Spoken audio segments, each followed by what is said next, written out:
Diamondvale, Shattered Memories. By Eric Hua. Chapter 23, Deceit. Harshitha was breathing heavily as she was the only one capable of battling.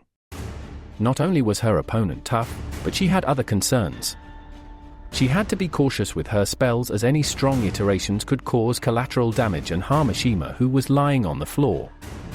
To compound her problems, she had to defeat her opponent quickly or Netanya's reaction would turn fatal. In contrast, her opponent wasn't held back by any concerns. It raised its hair and launched projectile spikes at Ashima. Harshitha quickly cast an ice shield to block the attack. She successfully prevented Ashima from getting hit. However, the Geode-Mutant strengthened its hair and started to use them like whips that constantly lashed against Harshitha's ice shield. The attacks were slowly breaking off the ice, but she stayed there taking every hit to protect Ashima. When the humanoid beast halted its assault, she found Harshitha still standing with cuts all over her arms and legs. The beast reacted by sending one of its hair at Harshitha, but a bubble shield appeared and blocked the attack. Netanya managed to pick up her wand and cast the spell to help her friend. However, her allergic reaction returned, forcing her to drop her wand. Then, the enemy attacked by whipping her. After seeing her friend severely injured, Harshitha recklessly charged at her opponent without thinking. As she did, Ashima's eyes were slowly opening and she saw the horrific sight of her ally taking a devastating hit from the beast. The creature slowly walked away as Harshitha was lying down on the ground. It was then that memories of their times in Zenith resurfaced in their minds. The three girls were close friends who would study together and annoyed their teachers instead of roaming around the campus. As they remembered, Ashima reached out her hand to Harshitha even though they were far apart. Harshitha could see her friend trying to help her, but her injuries were too much, forcing her to close her eyes. Ashima could only watch as her friend was lying motionless on the ground. Ashima was trying to keep it together by looking away. Unfortunately, her attention was now diverted to Netanya, whose condition was now critical. It was too much for Ashima as she covered her head and began to weep. The beast felt a hint of sympathy as it guided its crystallized hair to encircle around Ashima, and when it had fully wrapped around, it was ready to end the pain. However, when the creature exerted pressure, Ashima's hammer unleashed a pulse that repelled the hair back. Ashima then picked up her weapon with both hands and then she smashed the ground with all her strength. The creature reacted by bracing herself, anticipating a massive shockwave, but after a wave of light passed her, nothing happened. The creature was disappointed by Ashima's attack, thinking it was all smoke and mirrors. It lashed its hair at the doctor, but a bubble force field appeared and deflected all the hair wildly away. It looked back to find Netanya had somehow made a full recovery. It was confused, but wasn't concerned until it felt a blast of flame striking it from the blind side. Harshitha had landed a clean hit and now the creature was worried. It finally understood that Ashima's earlier attack wasn't meant to harm anyone. Instead, it was a healing wave disguised as a devastating attack. The beast attempted to regain its composure by extending its hair, but this time, it felt some resistance. It looked at its hair and saw that it had all been tangled. Netanya's bubble shield spell forced the hair to bounce off and tangle amongst each other. Now the creature's hair was in many knots.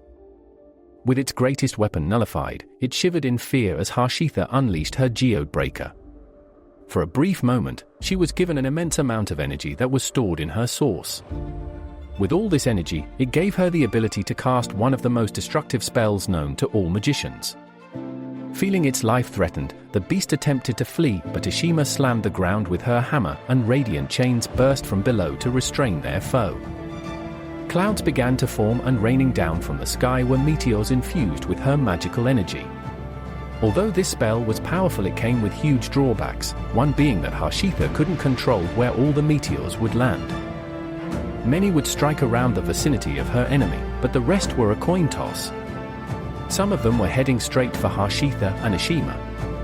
Knowing the risks, Harshitha put an immense amount of trust in her teammates. Casting a bubble force field over the three of them was Netanya. When the barrage of meteors subsided, Netanya released the force field.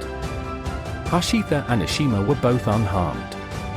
Together, they walked towards the field of meteorites and they found a body lying there. The Geode-Mutant was nowhere to be detected. In its place was one of their classmates from years ago, CC.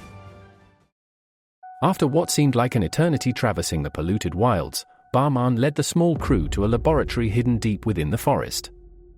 Vihaan was excited to see something other than just trees, but everyone else was worried about what was within the building.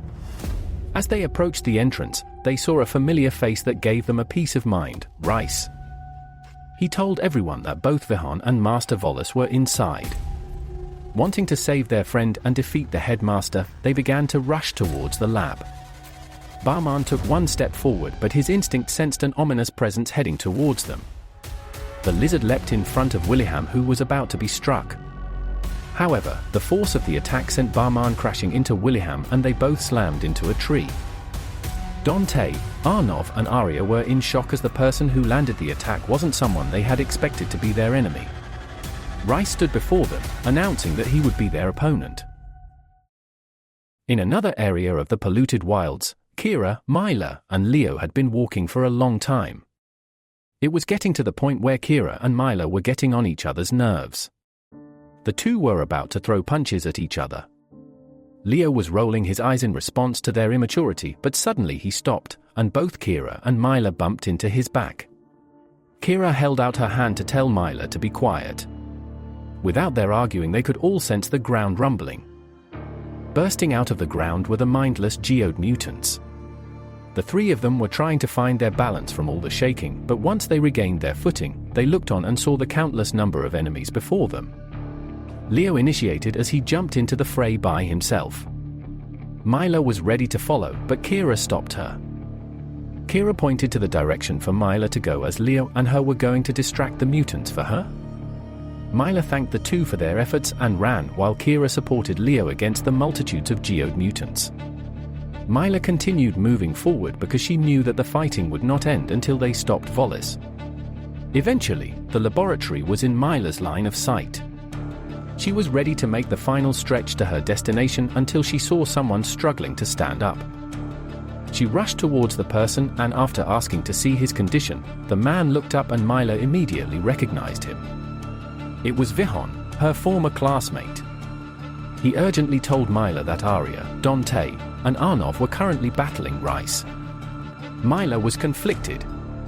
She couldn't accept that their former teacher was now their enemy. However, if what Vihaan said was true, Myla couldn't fathom the amount of danger her friends were in. Myla was about to rush to help her friends, but Vihaan had something important to tell her. He explained that there was someone else that needed their help. Myla was confused, but she allowed Vihaan to explain the full story.